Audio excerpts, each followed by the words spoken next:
Damn. I'm just saying. Like, Meek could have just kept doing music, but for some reason he didn't. Like, something was just off after the battle. You know what I mean? And he really, I mean, honestly, he didn't really never recovered. Yeah, it's strange. You know what it was with Meek, man? Meek's Achilles heel to me was actually Twitter. Yeah, for sure. And when Drake called him Twitter fingers, no, what did he say? What was it? Was it Twitter fingers, yeah, right? Twitter fingers. When he called them Twitter fingers. Trigger finger turned to Twitter fingers. Trigger finger turned to Twitter fingers. And it's just like every time Meek tweets, even it's now, crazy, to bro. this day. It's crazy. It's pure entertainment. And I Meek, you know what I'm saying? Nah, I think Meek does a lot for his community. You know, he's been a great, symbol for the city of Philly. I love what he does with reform. But I probably would have deleted my Twitter after Twitter fingers. And just flooded the streets with nothing but music. Yo, it's Big Ant, the spokesman, man. We back. Another edition of Urban Politicians TV, UPTV. Make sure you stay on your pivot at all times, man. Had to come tap in as Meek Mill caught wind of what Charlemagne had to say on the latest Brilliant Idiots episode, and I had a link in the description where you can watch that in full. As this got reposted to the Hip Hop Wolf blog, then other people started circulating as Meek Mill responded to it because he wanted everybody to know that he wasn't feeling and didn't agree with what Charlemagne was saying right here. And he typed a lot and it said, "So I want to make this a main post to highlight the real propaganda that's taking place in the hip-hop community. I need everyone to leave a comment if you see what's happening and how they are trying to downgrade artist brands from feeding their family. Let's go through it." The white hit also boosted Didn't Rumor on his major platform with no evidence. "Do not go on these platforms only for us. Can y'all see my brand back heating up now? This. Please leave an honest comment." Then he said, "Since Drake beef, I dropped Tap 3 times platinum, Payda double platinum, Blue Notes 1 and 2 platinum, Uptown Vibes was Legend from Brooklyn flag platinum, What's Free featuring Jay-Z, Meek Mill, I think that's plat. F on Me featuring Cardi B platinum, Scarface with Rick Ross gold, Independent Money Respect the Game platinum, 24/7 double platinum, Dangerous platinum or double, I Don't Collect Plaques LOL, Championships album Like That double platinum, Expensive Pain gold and it wasn't marketed correctly, Leaving Labels, Cybertruck 5 a.m. in Philly, How Far We Came. He actually switched up on Drake because he helped power the Meek Was Done narrative was done. He's now using the same against Drake. I'm good with Drake and Jay-Z as far as I know. Keep me out this week 8-ish. I had a meeting with A16Zs, found a lot of new tech deals and activations just from playing around tweeting. I forgot proud of me. I'm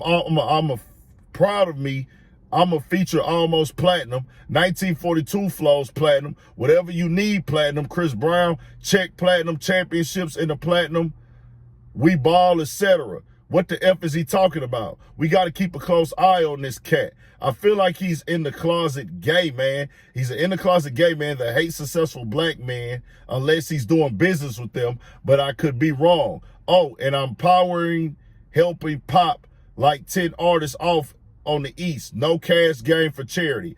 I'm really the one, but it's some real propaganda on my brand and I want it investigated. That Diddy issue wasn't normal. I'm a real trench baby, earn plate in front of the world. I'd rather die than disrespect what I put blood, sweat, and tears and my concerns jumping. I felt blackballed for a minute. I'm just savage. I get what I want. Then he also came back and put in the comments again and said, and it's amazing, I'm the only rapper with the foundation that raised over 50 million changing laws and helping restructure the probation system with a big gay campaign on him and campaigns he tweet too much. That's all algorithm speech. Never let them silence you. It cannot affect me. I am the one, but y'all already know that. Now I had to put, it was hard to read that because Meek was just going in and typing and things. And it's several layers to this conversation right here. I have to say, in the sense of saying that he was over with after the Drake battle or he never recovered, I have to disagree with Charlemagne there. He listed some of those songs, but if you was outside at that time and you was really paying attention, it was in the air for Meek Mill. It was looking wild with the perception. He still had fans. People still rocked with him. They still was going to his shows when you looked online and things. But the narrative on the internet was one thing that was completely different. Instagram, Twitter. But once Meek went up to Funk Flex and did that freestyle that time when everybody was standing in the back and he was talking about we used to play Sega, Nas Glock 40s with the red laser. I remember in real time, I think that was like 2016, that's when the narrative changed. People was coming to Twitter, nah, Meek can really rap. Nah, Meek really that. Meek really a spitter. And then he had a little run because he dropped different songs. I remember Save Me had came out. He was dropping little videos, and then Wins and Losses dropped, and Wins and Losses went crazy. He had the song like I Would Never Lose, Issues, several songs that was on Wins and Losses that was turned up. I think We Ball was on there, but he didn't get to even live that out in full with that time because of the fact that he ended up catching another case. So next thing you know, he jumps back out there after he got out and had that other run with the Championships album. That's the ones he was naming them songs on. I think him and Drake had a song in a video on there. They had actually squashed it. So saying that he was done and he was over and he never recovered after that beef with Drake, I have to disagree with that. That's not true. But one thing about podcasts, I will say, when you talking in real time and it's just in that moment, you might say things, and then if somebody's there to present you all the facts and everything that happened,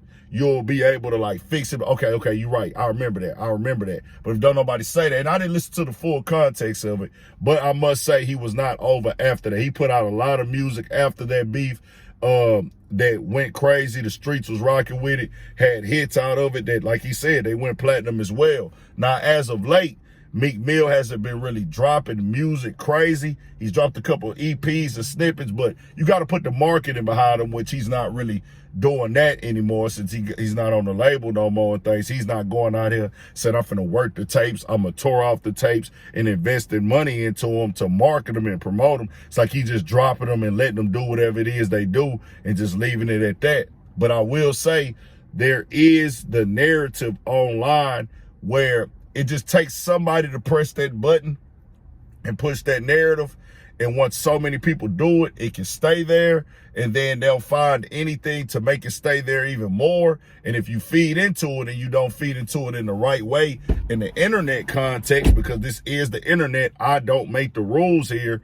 They stay there longer. The narrative stay there longer. The people gonna ride on it longer. They gonna do their best to like make it a part of the conversation. Then the blogs, they just looking at it, well, this is the trend. And then you have fans who look at it, okay, this is the trend. We need some engagement. Let's go make fun of Meek Mill. Let's not even post the positive stuff that he doing. Let's not post, like he said, the community work and things like that. I don't think Charlemagne meant entire harm by that though. Just keeping it 100. I just think that he's talking in real time. And if you sat down and you told Charlemagne right there, well, nah, he had this song, that song, it's like, you know what? You're right about that. Then he would probably just go to the Twitter perception. But as Meek Mill, nah, you got to get out there and pop it. I respect it. Go off.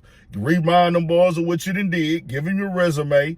Pop it, go in, don't let nobody control your narrative. Hey, look it up, these is the facts. Y'all can say what y'all want, y'all can pay attention to these comments, y'all can pay attention to these blogs, but I got the numbers and the time frame, and you can go look at the actual factuals to prove it. And you know, if you in this game, bro, and it's a major platform, a major voice, man, you got to get in there and control your narrative, bro, because if you don't, people will create one for you. That's just the game that we in now. Charlemagne is popular. Charlemagne got millions of followers. It gets shared around and it hit them blogs. If you don't address it, it do start to grow legs. It's just with Meek Mill, the perception and the narratives be created that he's sensitive, he be in his feelings, the Twitter finger stuff and all that. But hey, you got to pop it. You got to address it. That's just the game that we in. You just got to know when and when not to address it, because you can't all the way beat the internet, but you can most definitely work it in your favor. But tell me what y'all think. We got more coming, more videos. Tap into that Patreon as well. Urban Politicians TV. Stay on your pivot.